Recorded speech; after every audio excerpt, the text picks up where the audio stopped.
Harry Potter and the Philosopher's Stone, Chapter 3, The Letters from No One. The escape of the Brazilian boa constrictor earned Harry his longest ever punishment. By the time he was allowed out of his cupboard again, the summer holidays had started, and Dudley had already broken his new video camera, crashed his remote control airplane, and, first time out on his racing bike, knocked down old Mrs. Fig as she crossed Privet Drive on her crutches. Harry was glad school was over, but there was no escaping Dudley's gang, who visited the house every single day. Piers, Dennis, Malcolm, and Gordon were all big and stupid, but as Dudley was the biggest and stupidest of the lot, he was the leader. The rest of them were all quite happy to join in Dudley's favorite sport, Harry hunting. This was why Harry spent as much time as possible out of the house, wandering around and thinking about the end of the holidays, where he could see a tiny ray of hope. When September came, he would be going off to secondary school, and, for the first time in his life, he wouldn't be with Dudley. Dudley had been accepted at Uncle Vernon's old private school, Smeltings. Piers Polkiss was going there too. Harry, on the other hand, was going to Stonewall High, the local public school. Dudley thought this was very funny. They stuffed people's heads down the toilet the first day at Stonewall, he told Harry. Want to come upstairs and practice? No, thanks, said Harry. The poor toilets never had anything as horrible as your head down it. It might be sick. Then he ran before Dudley could work out what he'd said. One day in July, Aunt Petunia took Dudley to London to buy his Smeltings uniform, leaving Harry at Mrs. Fig's. Mrs. Fig wasn't as bad as usual. It turned out she'd broken her leg tripping over one of her cats, and she didn't seem quite as fond of them as before. She let Harry watch television and gave him a bit of chocolate cake that tasted as though she'd had it for several years. That evening, Dudley paraded around the living room for the family in his brand new uniform. Smeltings boys wore maroon tailcoats, orange knickerbockers, and flat straw hats called boaters. They also carried knobbly sticks, used for hitting each other while the teachers weren't looking. This was supposed to be good training for later life. As he looked at Dudley in his new knickerbockers, Uncle Vernon said gruffly that it was the proudest moment of his life. Aunt Petunia burst into tears and said she couldn't believe it was her ickle Dudleykins. He looked so handsome and grown up. Harry didn't trust himself to speak. He thought 2 of his ribs might already have cracked from trying not to laugh. There was a horrible smell in the kitchen the next morning when Harry went in for breakfast. It seemed to be coming from a large metal tub in the sink. He went to have a look. The tub was full of what looked like dirty rags swimming in gray water. "What's this?" he asked Aunt Petunia. Her lips tightened as they always did if he dared to ask a question. "Your new school uniform," she said. Harry looked in the bowl again. "Oh," he said, "I didn't realize it had to be so wet." "Don't be stupid," snapped Aunt Petunia. "I'm dyeing some of Dudley's old things gray for you. It'll look just like everyone else's when I've finished." Harry seriously doubted this, but thought it best not to argue. He sat down at the table and tried not to think about how he was going to look on his first day at Stonewall High, like he was wearing bits of old elephant skin, probably. Dudley and Uncle Vernon came in, both with wrinkled noses because of the smell from Harry's new uniform. Uncle Vernon opened his newspaper as usual, and Dudley banged his smelting stick, this which he carried everywhere, on the table. They heard the click of the mail slot and the flop of letters on the doormat. "Get the mail, Dudley," said Uncle Vernon from behind his paper. "Make Harry get it." "Get the mail, Harry." "Make Dudley get it." "Poke him with your smelting stick, Dudley." Harry dodged the smelting stick and went to get the mail. 3 things lay on the doormat: a postcard from Uncle Vernon's sister Marge, who was vacationing on the Isle of Wight, a brown envelope that looked like a bill, and a letter for Harry. Harry picked it up and stared at it, his heart twanging like a giant elastic band. No one ever in his whole life had written to him. Who would? He had no friends, no other relatives. He didn't belong to the library, so he'd never even got rude notes asking for books back. Yet here it was, a letter, addressed so plainly there could be no mistake. Mr. H. Potter, the cupboard under the stairs, 4 Privet Drive, Little Whinging, Surrey. The envelope was thick and heavy, made of yellowish parchment, and the address was written in emerald green ink. There was no stamp. Turning the envelope over, his hand trembling, Harry saw a purple wax seal bearing a coat of arms, a lion, an eagle, a badger, and a snake surrounding a large letter. "Hurry up, boy," shouted Uncle Vernon from the kitchen. "What are you doing, checking for letter bombs?" He chuckled at his own joke. Harry went back to the kitchen, still staring at his letter. He handed Uncle Vernon the bill and the postcard, sat down, and slowly began to open the yellow envelope. Uncle Vernon ripped open the bill, snorted in disgust, and flipped over the postcard.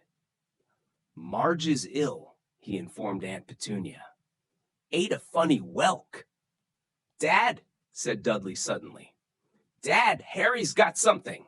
Harry was on the point of unfolding his letter, which was written on the same heavy parchment as the envelope, when it was jerked sharply out of his hand by Uncle Vernon. "That's mine," said Harry, trying to snatch it back.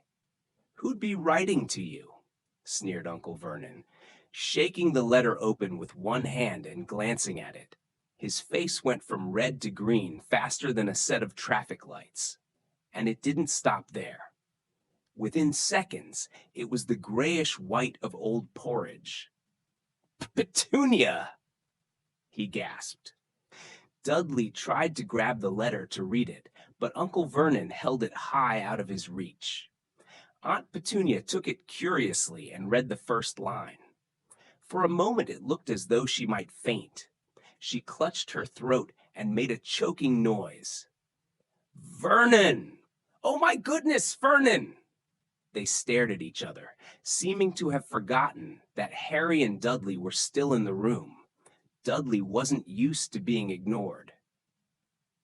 He gave his father a sharp tap on the head with his smelting stick. "I want to read that letter," he said loudly. "I want to read it," said Harry furiously, "as it's mine." "Get out, both of you," croaked Uncle Vernon, stuffing the letter back inside its envelope. Harry didn't move. "I want my letter," he shouted. "Let me see it," demanded Dudley. "Out!" roared Uncle Vernon, and he took both Harry and Dudley by the scruffs of their necks and threw them into the hall, slamming the kitchen door behind them. Harry and Dudley promptly had a furious but silent fight over who would listen at the keyhole.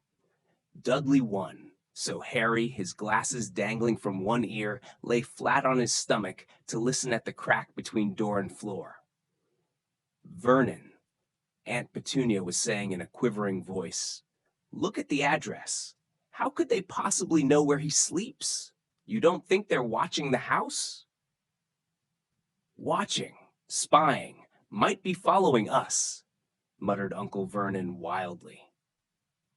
"But what should we do, Vernon? Should we write back? Tell them we don't want?" Harry could see Uncle Vernon's shiny black shoes pacing up and down the kitchen. "No," he said finally. "No, we'll ignore it. If they don't get an answer, yes, that's best.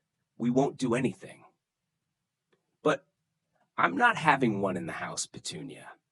Didn't we swear when we took him in we'd stamp out that dangerous nonsense? That evening when he got back from work, Uncle Vernon did something he'd never done before. He visited Harry in his cupboard. "Where's my letter?" said Harry, the moment Uncle Vernon had squeezed through the door. "Who's writing to me?" "No one. It was addressed to you by mistake," said Uncle Vernon shortly. "I have burned it. It was not a mistake," said Harry angrily. "It had my cupboard on it." "Silence!" yelled Uncle Vernon, and a couple of spiders fell from the ceiling. He took a few deep breaths and then forced his face into a smile, which looked quite painful. Yes, Harry, about this cupboard. Your aunt and I have been thinking. You're really getting a bit big for it. We think it might be nice if you moved into Dudley's second bedroom." "Why?" said Harry. "Don't ask questions," snapped his uncle. "Take this stuff upstairs now." The Dursleys' house had 4 bedrooms, one for Uncle Vernon and Aunt Petunia, one for visitors, usually Uncle Vernon's sister, Marge, one where Dudley slept, and one where Dudley kept all the toys and things that wouldn't fit into his first bedroom. It only took Harry one trip upstairs to move everything he owned from the cupboard to this room. He sat down on the bed and stared around him. Nearly everything in here was broken. The month-old video camera was lying on top of a small, working tank Dudley had once driven over the next-door neighbor's dog. In the corner was Dudley's first ever television set, which he'd put his foot through when his favorite program had been canceled. There was a large bird cage, which had once held a parrot that Dudley had swapped at school for a real air rifle, which was up on a shelf with the end all bent because Dudley had sat on it. Other shelves were full of books. They were the only things in the room that looked as though they'd never been touched. From downstairs came the sound of Dudley bawling at his mother. "I don't want him in there. I need that room. Make him get out." Harry sighed and stretched out on the bed. Yesterday he'd have given anything to be up here. Today he'd rather be back in his cupboard with that letter than up here without it. The next morning at breakfast, everyone was rather quiet. Dudley was in shock. He'd screamed, whacked his father with his smelting stick, been sick on purpose, kicked his mother, and thrown his tortoise through the greenhouse roof, and he still didn't have his room back. Harry was thinking about this time yesterday and bitterly wishing he'd opened the letter in the hall. Uncle Vernon and Aunt Petunia kept looking at each other darkly. When the mail arrived, Uncle Vernon, who seemed to be trying to be nice to Harry, made Dudley go and get it. They heard him banging things with his smelting stick all the way down the hall. Then he shouted, "There's another one. Mr. H. Potter, the smallest bedroom, 4 Privet Drive." With a strangled cry, Uncle Vernon leapt from his seat and ran down the hall, Harry right behind him. Uncle Vernon had to wrestle Dudley to the ground to get the letter from him, which was made difficult by the fact that Harry had grabbed Uncle Vernon around the neck from behind. After a minute of confused fighting, in which everyone got hit a lot by the smelting stick, Uncle Vernon straightened up, gasping for breath, with Harry's letter clutched in his hand. "Go to your cupboard, I mean your bedroom," he wheezed at Harry. "Dudley! Go! Just go!" Harry walked round and round his new room. Someone knew he had moved out of his cupboard, and they seemed to know he hadn't received his first letter. Surely that meant they'd try again? And this time, he'd make sure they didn't fail. He had a plan. The repaired alarm clock rang at 6 o'clock the next morning. Harry turned it off quickly and dressed silently. He mustn't wake the Dursleys. He stole downstairs without turning on any of the lights. He was going to wait for the postman on the corner of Privet Drive and get the letters for number 4 first. His heart hammered as he crept across the dark hall toward the front door. Ah! Harry leapt into the air. He'd trodden on something big and squashy on the doormat. Something alive. Lights clicked on upstairs, and to his horror, Harry realized that the big, squashy something had been his uncle's face. Uncle Vernon had been lying at the foot of the front door in a sleeping bag, clearly making sure that Harry didn't do exactly what he'd been trying to do. He shouted at Harry for about half an hour, and then told him to go and make a cup of tea. Harry shuffled miserably off into the kitchen, and by the time he got back, the mail had arrived, right into Uncle Vernon's lap. Harry could see 3 letters addressed in green ink. "I want," he began, but Uncle Vernon was tearing the letters into pieces before his eyes. Uncle Vernon didn't go to work that day. He stayed at home and nailed up the mail slot. "See," he explained to Aunt Petunia through a mouthful of nails, "if they can't deliver them, they'll just give up." "I'm not sure that'll work, Vernon." "Oh, these people's minds work in strange ways, Petunia. They're not like you and me," said Uncle Vernon, trying to knock in a nail with the piece of fruitcake Aunt Petunia had just brought him. On Friday, no less than 12 letters arrived for Harry. As they couldn't go through the mail slot, they had been pushed under the door, slotted through the sides, and a few even forced through the small window in the downstairs bathroom. Uncle Vernon stayed at home again. After burning all the letters, he got out a hammer and nails and boarded up the cracks around the front and back doors so no one could go out. He hummed "Tiptoe Through the Tulips" as he worked, and jumped at small noises. On Saturday, things began to get out of hand. 24 letters to Harry found their way into the house, rolled up and hidden inside each of the 24 eggs that their very confused milkman had handed Aunt Petunia through the living room window.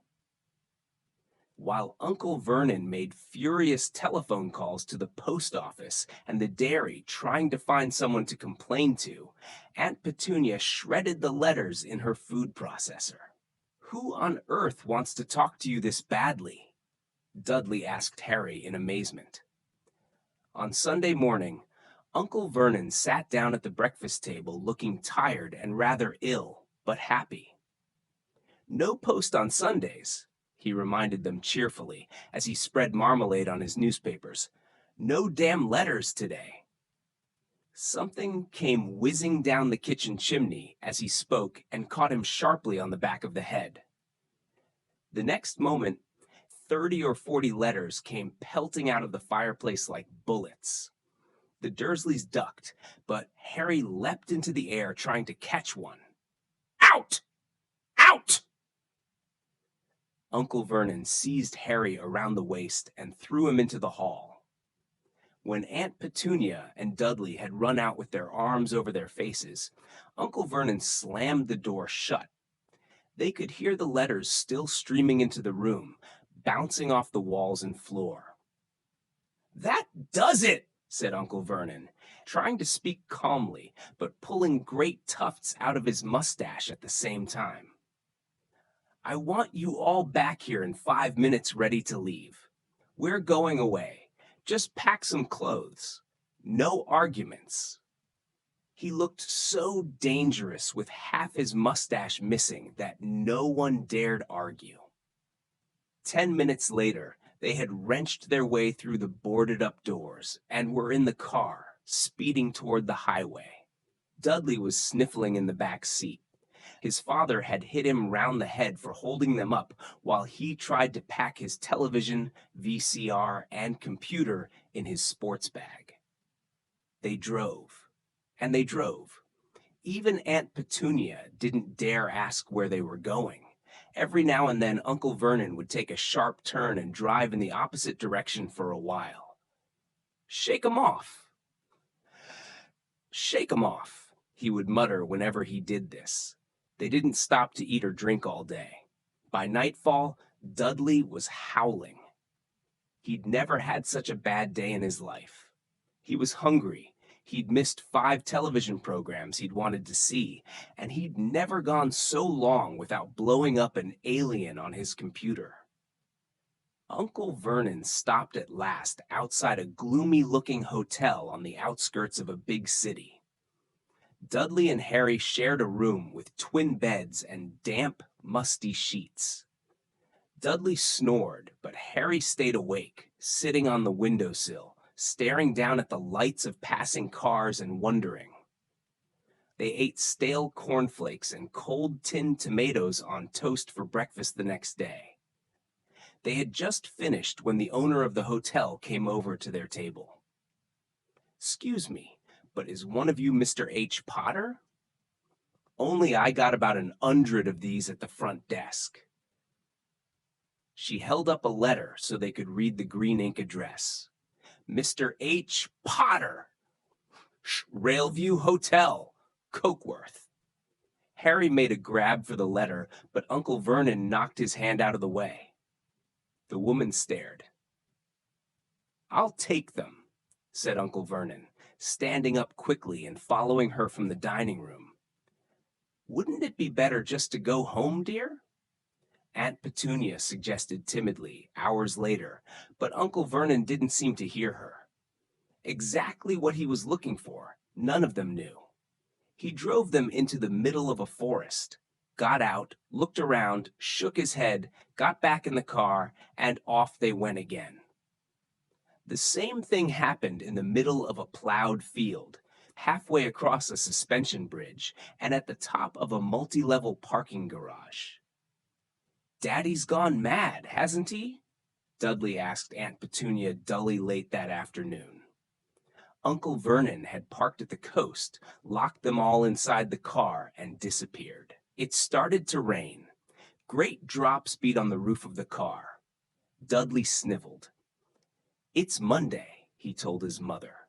"The great Humberto's on tonight. I want to stay somewhere with a television." Monday. This reminded Harry of something.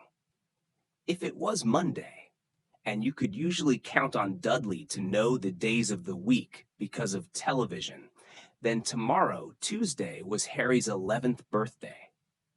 Of course, his birthdays were never exactly fun. Last year, the Dursleys had given him a coat hanger and a pair of Uncle Vernon's old socks. Still, you weren't 11 every day. Uncle Vernon was back, and he was smiling. He was also carrying a long, thin package and didn't answer Aunt Petunia when she asked what he'd bought. "Found the perfect place," he said. "Come on, everyone out!" It was very cold outside the car. Uncle Vernon was pointing at what looked like a large rock way out at sea. Perched on top of the rock was the most miserable little shack you could imagine. One thing was certain. There was no television in there. "Storm forecast for tonight," said Uncle Vernon gleefully, clapping his hands together. "And this gentleman's kindly agreed to lend us his boat." A toothless old man came ambling up to them, pointing, with a rather wicked grin, at an old rowboat bobbing in the iron-gray water below them. "I've already got us some rations," said Uncle Vernon, "so all aboard." It was freezing in the boat. Icy sea spray and rain crept down their necks, and a chilly wind whipped their faces. After what seemed like hours, they reached the rock, where Uncle Vernon, slipping and sliding, led the way to the broken-down house. The inside was horrible. It smelled strongly of seaweed. The wind whistled through the gaps in the wooden walls, and the fireplace was damp and empty. There were only 2 rooms. Uncle Vernon's rations turned out to be a bag of chips each and 4 bananas. He tried to start a fire, but the empty chip bags just smoked and shriveled up. could do with some of those letters now, eh? He said cheerfully. He was in a very good mood. Obviously, he thought nobody stood a chance of reaching them here in a storm to deliver mail. Harry privately agreed, though the thought didn't cheer him up at all. As night fell, the promised storm blew up around them. Spray from the high waves splattered the walls of the hut, and a fierce wind rattled the filthy windows. Aunt Petunia found a few moldy blankets in the second room and made up a bed for Dudley on the moth-eaten sofa. She and Uncle Vernon went off to the lumpy bed next door, and Harry was left to find the softest bit of floor he could and to curl up under the thinnest, most ragged blanket. The storm raged more and more ferociously as the night went on. Harry couldn't sleep. He shivered and turned over, trying to get comfortable, his stomach rumbling with hunger. Dudley's snores were drowned by the low rolls of thunder that started near midnight.